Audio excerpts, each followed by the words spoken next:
India's trade deficit. देखो 3-4 terms पहले समझ लो। एक टर्म होता है balance of payment.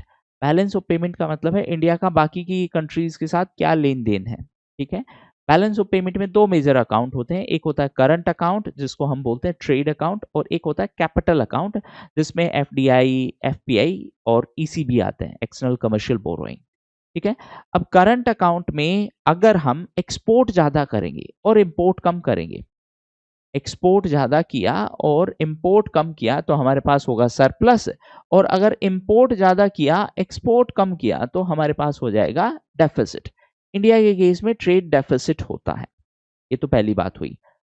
Current account का मतलब क्या है? करंट अकाउंट का मतलब ट्रेड अकाउंट, गुड्स और सर्विसेज। गुड्स को हम मर्चेंडाइज भी बोलते हैं, ठीक है। बैलेंस ऑफ पेमेंट का मतलब बाकी की दुनिया के साथ क्या हिसाब किताब है। अब रीसेंट जो ये आर्टिकल है इसका डेटा आपको याद रखने की जरूरत नहीं है, हाँ बट फैक्चुअल ट्रेंड जरूर समझेंगे।